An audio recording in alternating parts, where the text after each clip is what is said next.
지난주에 이 여섯째 나팔이 불릴 때 무슨 일이 일어났습니까?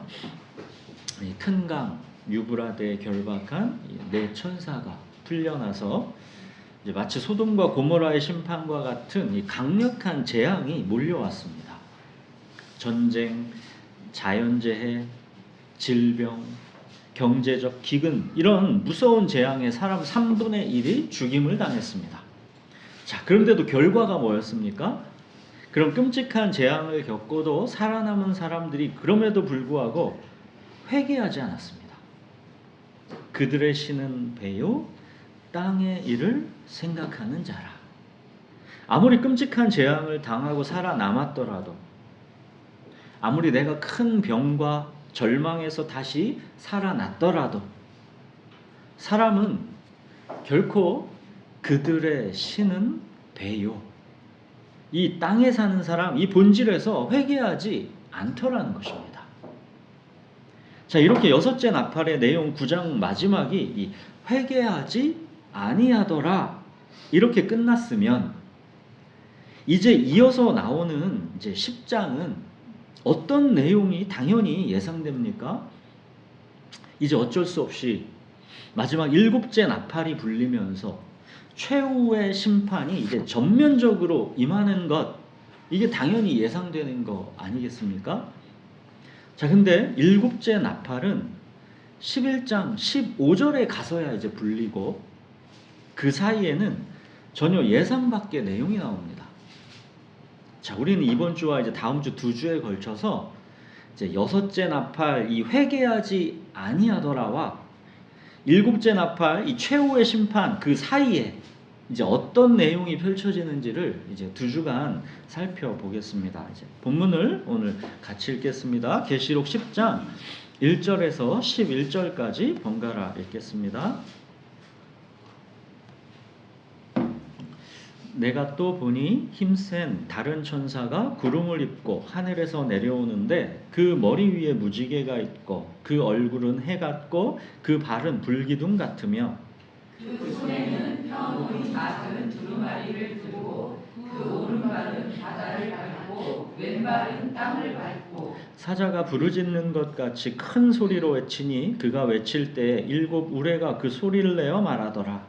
7 우레가 말을 할 때에 내가 기록하려고 하다가 곧 들으니 하늘에서 소리가 나서 말하기를 7 우레가 말한 것을 인봉하고 기록하지 말라 하더라.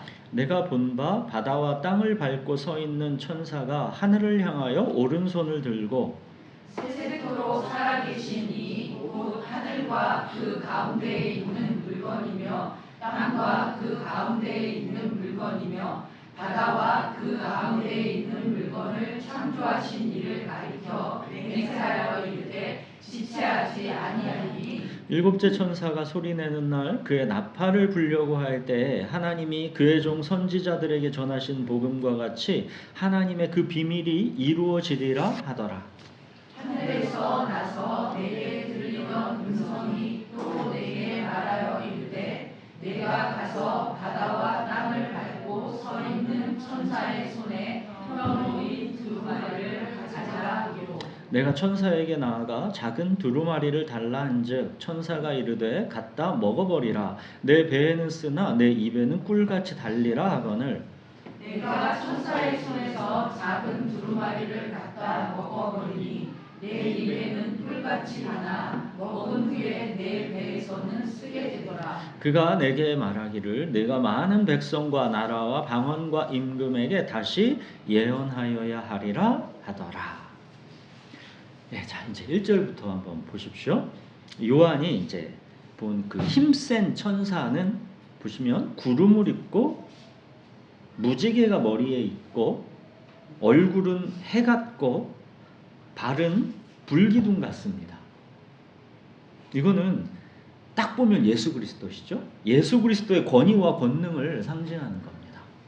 자, 특히 주목할 부분은 2절에 그 오른발은 바다를 밟고 왼발은 땅을 밟고입니다. 이 표현은 5절과 8절에도 나오죠. 오늘 3번 나오는 표현입니다. 자, 여러분, 바다와 땅을 밟고 서 있다라는 것은 이게 뭘 말하는 것이겠습니까? 모든 창조의 영역, 우리 삶의 모든 영역, 어느 하나 예외 없이 모든 영역이 하나님의 절대적인 주권과 통치 아래 있다라는 것을 말하는 것입니다. 자, 그 힘센 천사가 이제 사자의 부르짖음과 같은 우레소리로 말합니다. 그래서 요한이 그 말을 기록하려고 합니다. 뭐라고 말씀하시나? 자, 4절 보십시오. 인봉하고 기록하지 말라. 그러니까 하나님의 모든 계획이 다 인간에게 펼쳐져서 계시되는 것은 아니라는 겁니다. 하나님께서 인간에게 계시해 주신 부분, 그것만으로 족하다는 겁니다. 8절을 보시면 펴놓인 두루마리를 가지라 하시지 않습니까? 펴놓인 두루마리. 그러니까 하나님께서 인봉에서 감추어 두신 신비가 있고 이렇게 펴놓아서 드러내 주신 계시가 있는 겁니다. 신명기 29장 29절 2929 여기에 보면 감추어진 일은 우리 하나님 여호와께 속하였거니와 나타난 일은 영원히 우리와 우리 자신에게 속하였나니, 이 구분되는 거예요. 감추어지는 일은 하나님께 속했다. 나타난 일은 우리에게 속했다. 그러면서 이는 우리에게 이 율법의 모든 말씀을 행하게 하심이니라 그러거든요. 그러니까 감추어 두신 일은 인간의 섣부른 지혜로 판단하려고 하지 말고 하나님께서 나타내 보여주신 일, 성경 말씀으로 계시하여 주신 일, 이렇게 드러내 보여주신 일에 전심으로 순종하라는 것이죠. 우리는 때로 우리가 당하는 고난의 이유나 이 심판과 종말의 시기나 이런 게 궁금하죠. 정확히 알려고 집착합니다. 우리는 모든 것을 설명하고 이해하고 분석하려고 하지만, 그러나 인봉해 두시고 기록하지 말게 하신 부분이 있는 겁니다. 우리가 모든 것을 다 알아야 믿는 게 아니라 하나님의 신실하심을 우리가 믿기 때문에 이해되지 않아도, 앞이 보이지 않아도 우리 삶을 다 맡겨드리는 것입니다. 내게 부족함이 없으리로다. 이거는 내가 모든 하나님의 계획을 다 알아서가 아닙니다. 내가 원하는 모든 걸 즉시 다 하나님께서 이루어 주셔서도 아닙니다.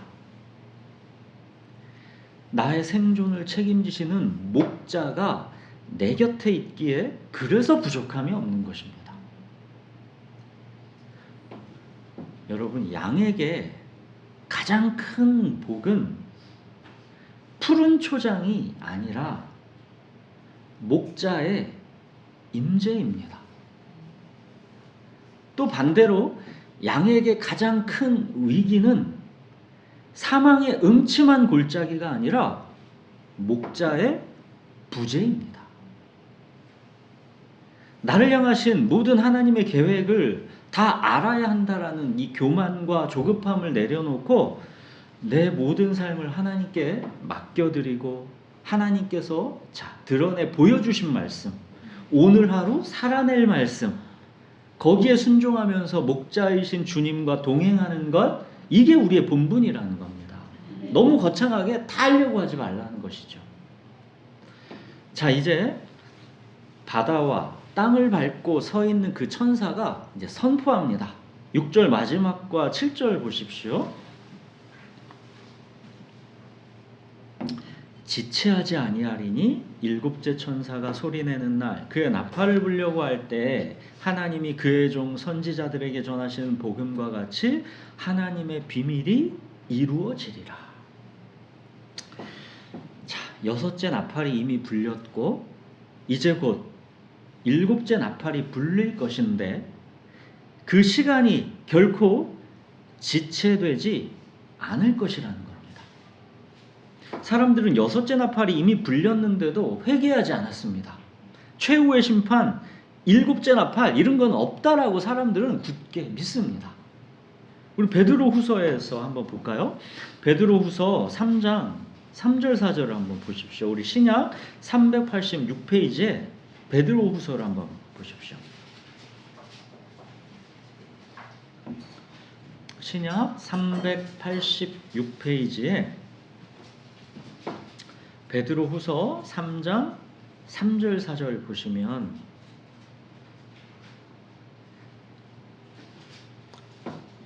자, 제가 읽겠습니다.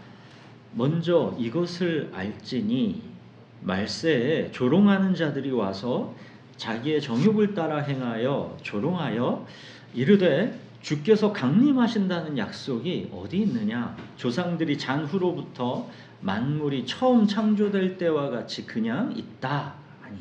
그러니까 그쵸, 오늘 말씀이 뭐랍니까? 지체하지 아니하리라입니다. 시간이 결코 얼마 남지 않았다라는 것이고 그날이 반드시 온다는 겁니다. 근데 사람들은 조롱했다라는 거죠. 주님의 강림하신다는 약속, 그게 어디 있냐는 것이죠. 안 온다는 겁니다. 지금 하나님께서 이제 일곱째 나팔이 불리기 전에 회개하지 않는 세상을 위해 주신 지금이 이제 마지막 골든 타임인 겁니다. 얼마 안 남은 겁니다. 베드로후서 지금 여기 이어서 8장에서 10절도 한번 보십시오. 사랑하는 자들아, 주께는 하루가 1000년 같고 1000년이 하루 같다는 이 한 가지를 잊지 말라. 주의 약속은 어떤 이들이 더디다고 생각하는 것 같이 더딘 게 아니라 오직 주께서는 너희를 대하여 오래 참으사 아무도 멸망하지 아니하고 다 회개하기에 이르기를 원하시느니라. 그러나 주의 날이 도둑같이 오리니 그날에는 하늘이 큰 소리로 떠나가고 물질이 뜨거운 불에 풀어지고 땅과 그 중에 있는 모든 일이 드러나리로다. 이게 일곱째 나팔, 이 최후의 심판 아닙니까? 우리 인간의 성정 같아서는 끝까지 회개하지 않는 자들, 세상의 심판이 어딨냐고 조롱하는 자들, 그들에게 당장이라도 나타나서 일곱째 나팔을 불어야 할 것 같은데 하나님은 오래 참고 계시다는 겁니다. 그러나 지체하지 않고 주의 날은 도둑같이 반드시 온다는 겁니다.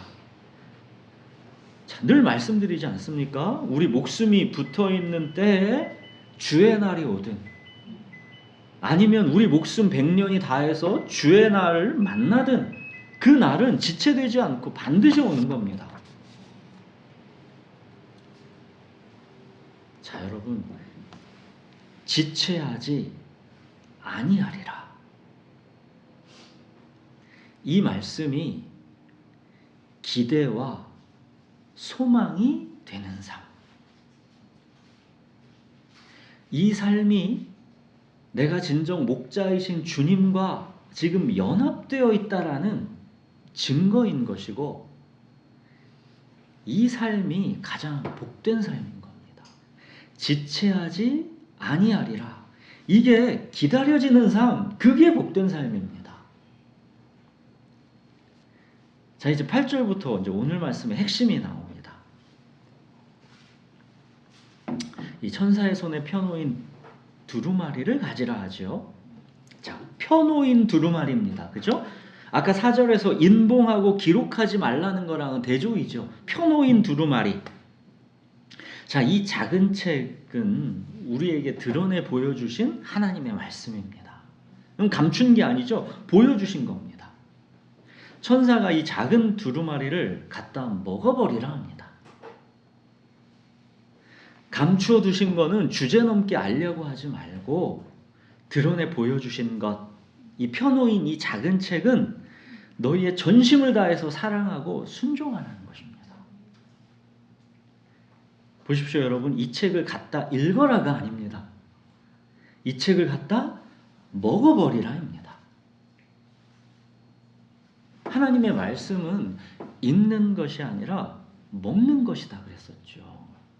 사람이 떡으로만 사는 것이 아니라 하나님의 말씀으로 살 것이다 그랬죠. 먹는 겁니다.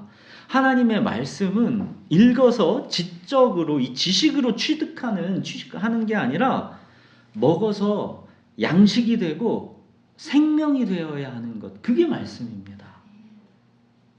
자, 그래서 요한이 작은 두루마리를 갖다 먹어버렸더니 어떻게 됐습니까? 10절 보십시오. 내 입에서는 꿀같이 다나 먹은 후에는 내 배에서는 쓰게 되더라. 이게 말씀이라는 겁니다. 하나님의 말씀은 생명이면 또 구원이기 때문에 그 자체로 내 입에서는 꿀같이 답니다. 내 입에 꿀같이 달지 않으면, 내 입에서 밍밍하면, 이게 무슨 맛인가 싶으면 그건 안 되는 겁니다. 적어도 내 입에서는 꿀같이 달아야 합니다. 주의 말씀의 맛이 내게 어찌 그리 단지요 내 입에 꿀보다 더 다니이다 그러잖아요. 자, 여러분, 여호와는 나의 목자시니 내게 부족함이 없으리로다. 이 말씀이 내 입에서 얼마나 꿀같이 답니까?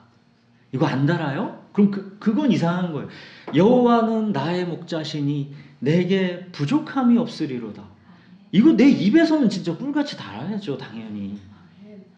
근데 정말로 이 말씀을 이제 내가 먹어서 내 배에 이제 흡수가 되면 그땐 씁니다. 지식과 관념으로 내게 머물러 있던 말씀이랑 내 배에 흡수돼서 내 양분, 내 생명이 되는 말씀은 다른 겁니다. 내게 부족함이 없으리로다. 이 달콤한 말씀이 현실에서는 이게 쓰게 되죠. 부족한 것 투성이로 보이는 내 삶의 현실, 설명되지 않는 고통과 고난, 기도해도 바뀌지 않는 답답한 상황, 이때 말씀이 묻는 겁니다. 그래도 너는 내게 부족함이 없으리도다 라고 고백하면서 감추어 두신 하나님의 계획을 네가 신뢰할 수 있느냐? 우리의 자연적 본성은 그들의 신은 배요, 땅의 일을 생각하는 자라입니다. 근데 그 배에 내 욕망이 채워지는 게 아니라 이제 하나님의 말씀이 들어와서 소화될 때 그 배에서는 이제 쓴맛이 나는 겁니다. 내 배에서 신들의 전쟁이 벌어지는 겁니다. 내 욕망이라는 우상이랑 여호와는 나의 목자시니 이 로드십이 전쟁을 벌이는 것입니다. 푸른 초장과 쉴만한 물가만이 있는 게 아니라 사망의 음침한 골짜기가 있고 주의 이름을 위해 끌고 가시는 의의 길이 있고 원수들과의 씨름이 있습니다. 변호사 날의 삶의 현실이 이게 결코 만만치가 않습니다. 그럼 내 배에서는 이제 내 욕망이라는 우상은 푸른 초장에서만 머무르려고 하는 것이고 깊고 음침한 골짜기나 의의 길로는 가고 싶지가 않은 겁니다. 근데 어쩔 수 없이 내 삶의 현실이, 환경이 그렇게 끌려가면 그때는 이제 막 불평과 원망을 쏟아내는 것이죠.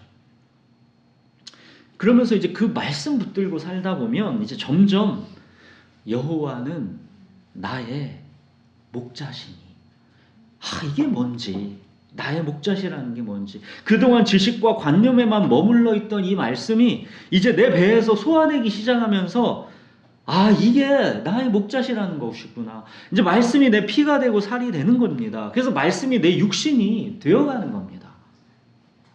이렇게 말씀이 내 피가 되고 살이 되면서 내 육신이 되는 과정에서 여호와는 나의 목자시니 내게 부족함이 없으리로다.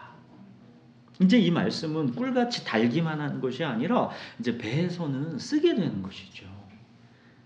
배에서 쓰다고 내 입에서 꿀같이 달지 않은 게 아닙니다. 쓰기도 하면서 달기도 하는 거, 그게 말씀입니다. 이거는 정말로 이제 여호와는 나의 목자시니 이 로드십이 내 안에서 이제 정말로 세워져 가는 과정이기 때문에 그래서 쓰는 겁니다. 말씀이 좌우에 날선 검이 돼서 내 혼과 영과 관절과 골수를 찔러 쪼개면서 내 자아를 부수고 들어오는 과정이기 때문에 속에서 이게 쓴 겁니다. 하나님은 우리가 말씀을 단지 지식으로 읽기를 원치 않으십니다. 말씀을 먹어서 내 살과 피로, 그래서 내 생명이 되기를 원하시는 겁니다. 우리가 사망의 음침한 골짜기를 지날 때 여호와는 나의 목자라는 이 고백은 그때 비로소 내 삶의 이제 현실이 되는 것이고 내 육신이 되는 겁니다. 아, 주님이 나의 목자시라는 게 내 가운데 이런 능력이 되는 것이구나를 거기서 맛보는 것입니다. 여러분, 고난은 지식과 관념에 머물러 있던 이 하나님의 말씀을 자기 부인이라는 이 쓰라린 소화 과정을 거쳐서 그 말씀이 이제 살아있는 내 육신이 되게 하는 유일한 통로, 이게 고난입니다. 그러니까 고난이 우리의 삶에서 없을 수가 있겠습니까? 사랑하는 여러분, 이렇게 말씀이 정말로 내 육신이 되는 것, 말씀이 내 육신이 되는 것, 이걸 성경에서 복이라고 하는 겁니다. 성경은 우리가 이 세상에서 부자되고 건강하고 성공하면서 만사형통하는 것을 성경은 그걸 복이라고 말하지 않습니다. 그럼 예수님께서 가난한 자가 복 있다, 애통한 자가 복 있다, 의에 줄이고 목마른 자가 복 있다, 이게 말이 다 안 되는 거잖아요. 그러면 성경에서 말하는 복, 그 원어 히브리어 이 바라크인데 이거는 그 원어의 의미가 무릎을 꿇다입니다. 무릎 꿇는 자에게 흐르는 하나님의 생명, 이게 성경에서 말하는 복입니다. 길지 않죠? 꼭 외우세요. 무릎 꿇는 자에게 흐르는 하나님의 생명, 이게 복입니다. 하나님의 생명이 내 안으로 흘러 들어오는 이 복, 이게 바로 영생, 영원한 생명이라고 하는 겁니다. 그래서 시편 133편에 보면 여호와께서 복을 명령하셨나니, 그 명령하신 복이 뭐래요? 곧 영생이로다 그러잖아요. 여호와께서 복을 명령하셨나니 곧 영생이로, 복이 영생입니다. 무릎 꿇는 자에게 흐르는 하나님의 생명, 이 복을 우리에게 주시기 위해서 하나님의 말씀이 내 배에서 쓰게 되는 과정이 필요한 겁니다. 여러분, 대표적으로 야곱의 인생을 한번 생각해 보십시오. 야곱이 되게 복받기 원했던 사람이죠. 그래서 그 복을 형 에서에게서 팥죽 한 그릇 속여가지고 뺏은 거 아닙니까? 장자권, 하나님의 축복을 뺏어가지고, 그래서 야곱이 그 복을 가로챘죠. 여기까지는 하나님의 말씀이, 하나님의 축복이 야곱의 입에서 달지요. 그 복을 빼앗아 왔지요. 그러나 자, 그 이후에 야곱의 인생을 보십시오. 정말 험난한 인생을 살아가지 않았습니까? 집에서 도망쳐 나와서 엄마와의 갑작스러운 생이별을 했죠. 그 이후로 엄마랑은 못 봅니다. 삼촌 라반의 집에서 이제 속고 속이는 진흙탕 싸움을 하지요. 또 딸 디나랑 이 디나의 강간 사건이 있었죠. 다시 또 이제 형 에서와의 만남을 앞두고는 압도적인 두려움, 이게 과연 복인가 싶은 그런 삶을 야곱이 쭉 살아갑니다. 하나님께서 복을 주셨는데 그 복을 속여서까지 빼앗아서까지 가지고 왔는데 야곱의 인생은 이렇게 계속 고난의 연속입니다. 그러다 마침내 야복강가 앞에서 이제 형 에서를 만나기 전날에 그 두려운 밤에 천사랑 씨름하다가 환도뼈가 부러지죠.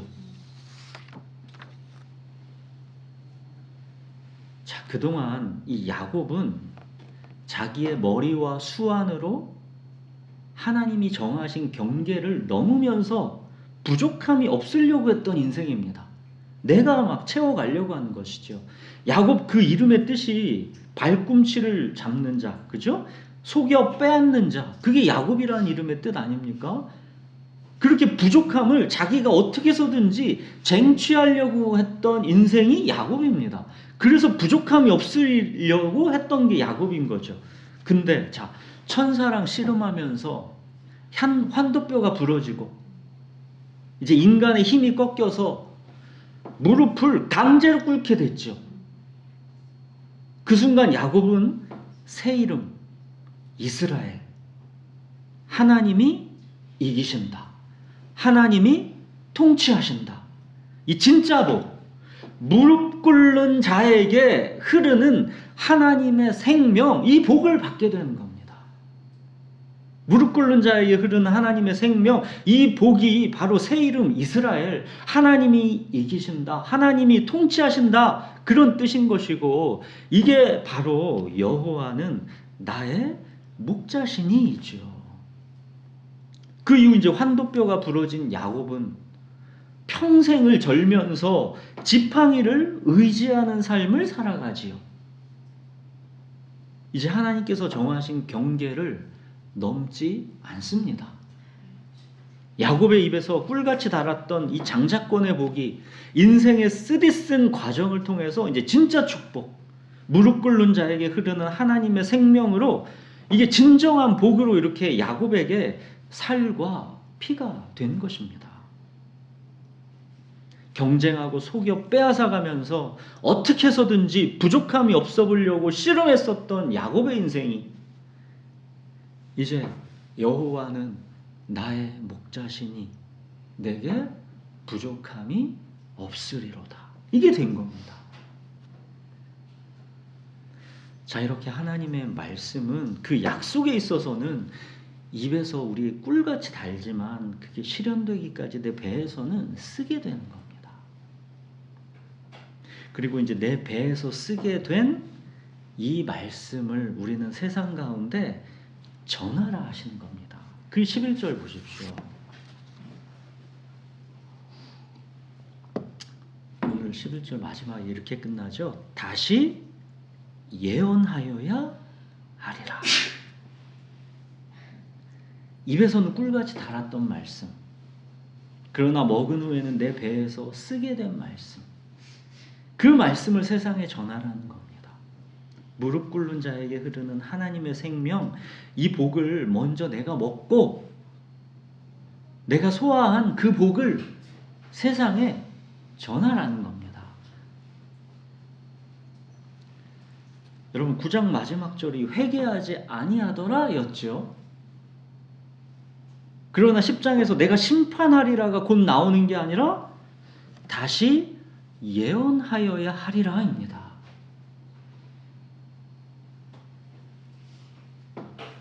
이걸 잘 보여주는 게 갈멜산 그 엘리야 전투 이후죠.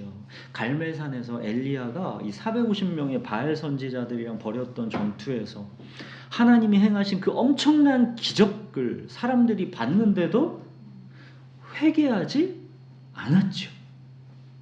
엘리야가 이때 완전히 영적으로 침체돼서 이세벨을 피해서 광야로 도망가서 하나님께 이제 자기는 그만 죽여달라 그러지 않습니까? 아니, 그런 놀라운 하나님의 기적을 봤는데도 사람들은 회개하지 않는데, 나만 남았는데 차라리 나 죽여달라고 그러지 않습니까, 엘리야가? 그때 하나님이 엘리야에게 나타나실 때 어떻게 나타나셨습니까? 크고 강한 바람이 막 산을 가르고 바위를 부셨습니다. 그러나 바람 가운데 하나님께서 계시지 않았습니다. 바람 후에 지진이 났지만 지진 가운데서도 하나님은 계시지 않았습니다. 또 지진 후에 불이 났지만 불 가운데서도 하나님은 계시지 않았습니다.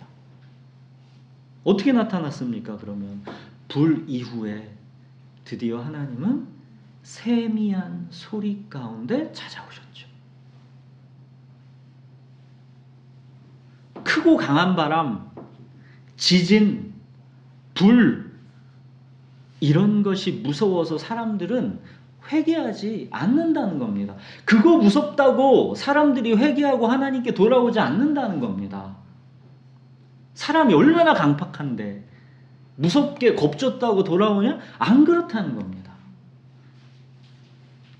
오직 세미한 소리, 즉 하나님의 말씀, 이 말씀만이 회개하지 않는 인생들 중에 택하신 자기 양은 그 음성 듣고 하나님 찾고 부르도록 불려내는 겁니다.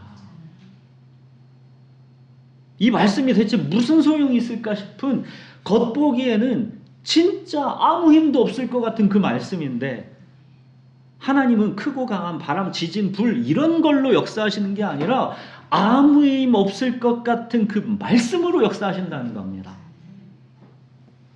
소돔을 심판했던 불과 연기와 유황의 끔찍한 재앙을 당하고도 회개하지 않는 인생들을 향해서 하나님은 일곱째 나팔의 최후 심판을 앞두고 이제 마지막까지 택한 자 롯을 소돔에서 끄집어내신 것처럼 그렇게 말씀으로 끄집어내시겠다라는 것이고, 그 유일한 방법, 그거는 다시 예언하여야 하리라.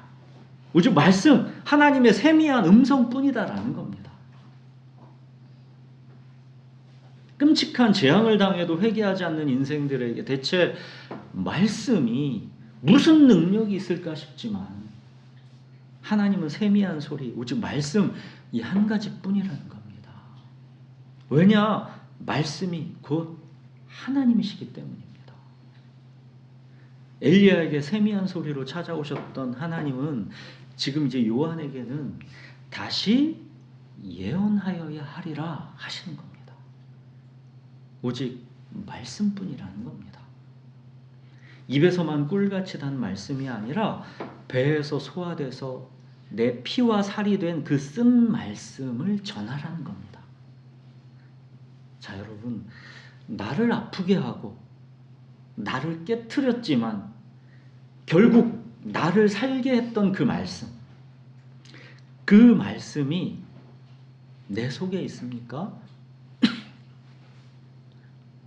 푸른 초장뿐만 아니라 사망의 음침한 골짜기를 지나온 여호와는 나의 목자시니 내게 부족함이 없으리로다.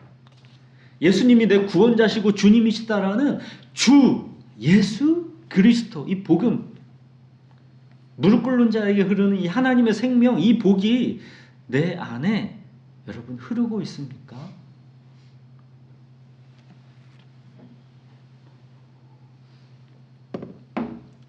달콤한 은혜로 시작해서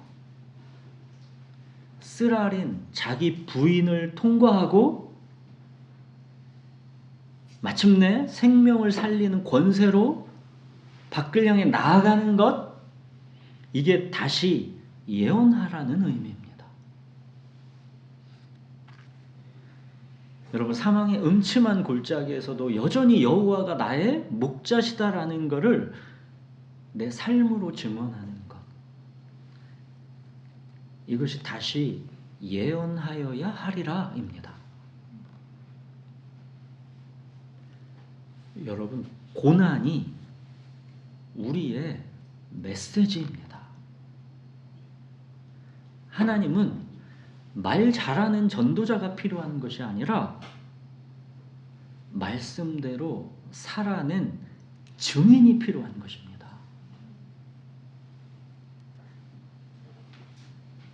세상은 그들의 신은 배요 땅에 사는 자입니다. 돈과 성공이 그들의 신입니다. 우리는 그 거대한 거짓 앞에서 아니야, 오직 여호와만이 우리의 목자시다 라고 선포하는 겁니다. 주 예수 그리스도를 선포하는 것입니다. 이건 다만 입술의 증언만이 아닙니다. 예수님이 나의 주님이시다라는 것은 내 모든 삶이 주님께 굴복되었다라는 것입니다. 자기가 부인되었다라는 것입니다. 내 배에서 이제 쓰게 된 말씀으로 증언하는 것입니다.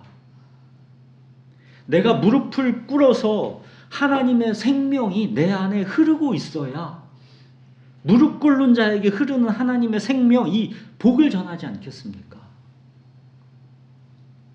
여러분, 말씀을 전하는 우리가 그 말씀으로 이 뱃속에서 쓰게 된 경험이 없으면 그 말씀은 그냥 추상화되고 지식과 관념으로 그냥 머물 뿐입니다. 입에서만 달고 배에서는 쓰지 않은 말씀은 그건 지식에 불과한 것이지만 내 배에서 이제 쓰게 된 말씀, 내 삶으로 살아낸 말씀, 그건 증언이 되는 것입니다. 이게 바로 예수님께서 말씀하신 내 증인이 되리라입니다. 여러분, 다시 예언하여야 하리라. 내 증인이 되리라. 이거는 고난으로 부르시는 겁니다. 고난은 우리의 삶이랑 하나님의 말씀을 하나로 묶는 하나님의 방식입니다. 고난이 아니면 말씀과 삶이 하나로 묶이지를 않고 따로 놀게 되어 있습니다. 하나님이 원하시는 것은 유창한 말로 사람들을 감탄시키는 전도자가 아니라 사람들의 마음, 사람들의 삶을 흔드는 증언자입니다. 그 흔들림은 말보다 자기가 부인된 삶의 이 무게에서 나오는 것입니다. 내가 골짜기를 지나보니까 정말 하나님이 계시더라. 골짜기를 목자이신 주님과 지났어야 이 고백이 나오는 겁니다. 내가 골짜기를 지나보니까 하나님 정말 계시더라. 말씀을 소화하면서 내 뱃속이 쓰려본 사람만이 그 사람만이 낼 수 있는 이 진실한 고백, 여기에 힘이 있는 겁니다. 사랑하는 여러분, 다시 예언하여야 하리라. 내 증인이 되리라. 이 길은 결코 쉽지 않은 고난의 길입니다. 우리가 증언한다고 사람들이 다 회개하고 하나님께 돌아오는 것도 아닙니다. 대부분은 관심 없습니다. 조롱합니다. 그렇지만 하나님께서 창세전 택하신 하나님의 자기 백성은 목자의 음성을 듣고 회개하여 돌아옵니다. 그래서 우리는 고난의 길이지만 다시 예언하여야 하는 것입니다. 사랑하는 여러분, 가장 먼저 우선은 말씀이 내 입에서 꿀같이 달아야 합니다. 내 입에서 말씀이 꿀같이 달지도 않으면 오늘 말씀은 이건 출발도 못한 겁니다. 먼저는 말씀은 내 입에서 꿀같이 달아야 합니다. 하나님의 이 은혜가 먼저 내게 있어야 합니다. 말씀이 내 입에서조차 꿀같이 달지 않다면 이건 정말 너무 비참한 겁니다. 다른 어떤 세상의 복으로 만족하려고 하지 마시고 왜 내게 말씀이 내 입에서 꿀같이 달지 않은지 그 비참함으로 사실은 애통해야 하는 겁니다. 자, 그리고 이제 내 입에서 꿀같이 단 그 말씀이 이제 내 삶으로 침투하도록 하십시오. 우리가 변화산 위에서 진짜 새벽에 아침에 큐티할 때는 얼마나 막 꿀같이 답니까? 근데 이제 변화산 아래 우리 삶의 현실 일상으로 내려가면 쓰지요. 근데 그 말씀이 이제 내 삶으로 침투해 들어와야 하는 겁니다. 우리 일상 가운데로. 그래서 배에서의 그 쓰라림을 우리가 견디고 삶으로 소화해야 하는 것이죠. 그래서 이제 육신이 된 말씀, 삶으로 소화된 말씀, 그 말씀을 전하는 것입니다. 다시 예언하여야 하리라. 이건 우리 그리스도인 모두의 사명인 겁니다. 사랑하는 여러분, 세상은 계속해서 그들의 신은 배라면서 복음을 거절하고 조롱할 겁니다. 그래서 내 입에서는 꿀같이 달았던 그 말씀이 무시당하고 조롱당하고 배척받을 때 내 배에서는 쓰라립니다. 내가 꿀같이 경험했던 그 말씀도 사람들이 다 튕겨낼 때, 거절할 때 그러면 쓰지요. 증언하고 싶지 않죠. 그게 사람입니다. 그럼에도 불구하고 타협하지 않는 삶, 침묵하지 않고 복음을 부끄러워하지 않는 태도. 그렇게 내 삶으로 오직 예수님만이 나의 구원자시고 내 주님이시다라는 것, 내가 사랑하는 목자시다라는 것을 증언하는 삶, 그게 오늘 마지막 다시 예언하여야 하리라입니다. 사랑하는 여러분, 내가 먼저 무릎 꿇지 않은 복음은 증언하지 못합니다. 복음이 부끄러워서 전할 수도 없고 기계적으로 전해도 거기에는 능력이 나타나지 않습니다. 내가 무릎 꿇은 주 예수 그리스도의 복음, 내 자아를 부순 그 쓰게 된 말씀, 그 말씀으로 세상을 향해 다시 증언하십시오. 우리 기도하겠습니다.